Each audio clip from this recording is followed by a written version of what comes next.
Yo, what up, apes? It's Arthur. I just want to talk about a topic that's been coming up. It's called $5 a share on AMC. Now, to some of you, that might be very scary. Now, I think that is the reason why the topic that I'm going to cover next is coming up. People are talking about Lou from Lou versus Wall Street and Al from Boston that cover the AMC trade are double agents. The reason is because Al from Boston came out and said something as outlandish as AMC could go to $5 a share. Now, if all the information on the float being correct, it being oversold so many times, theoretically, it should never drop down to that price. And I understand that.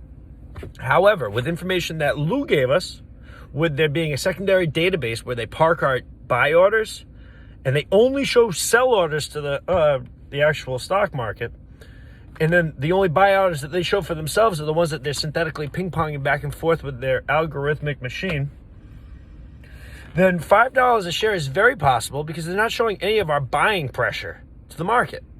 Now, for people to call them a double agent or develop this opinion that they're either a bully or they shouldn't be followed is all hogwash. Everybody's deserving of their own opinion. And with that being said, who's to say any of them are wrong? You know, with that whole concept being that they are parking our buy orders in a secondary database and not showing those to the market, being a failure to deliver, then they can do whatever they want to the share price. You see, what happens when they drop it all the way down there is they shake the tree and they see who's going to fall off. Now, with the government being partially responsible to help cover some of this action and some of this problem, wouldn't you think, even though it might be unscrupulous, that they might consider letting that machine run its course and shake off as many clients as possible? Because if they can push it all the way down to 5, there's going to be a lot of people that panic sell. Because they know that emotions play a huge factor in whether or not people hold a share.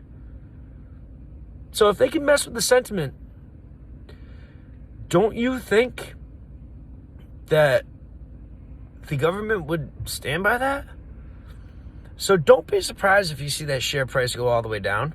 And don't be surprised if you see a lot more people talking about how these characters, these YouTubers, created the influence that the price dropped.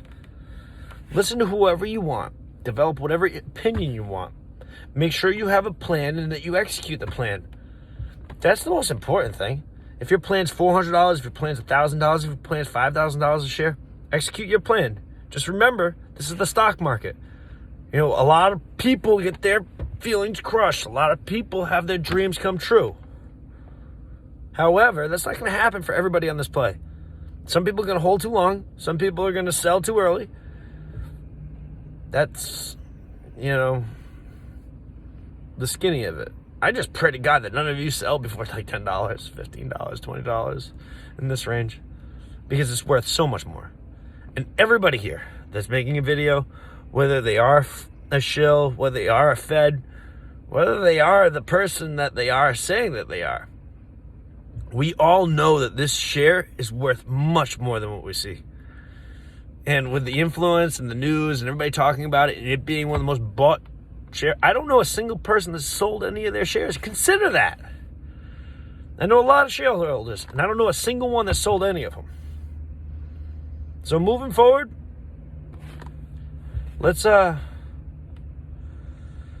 make some money. Let's forget the FUD. And remember, there's some malicious people out there that just want to play with your emotions. And they might not even own any shares. So when we come up, we can be like, hi, hater.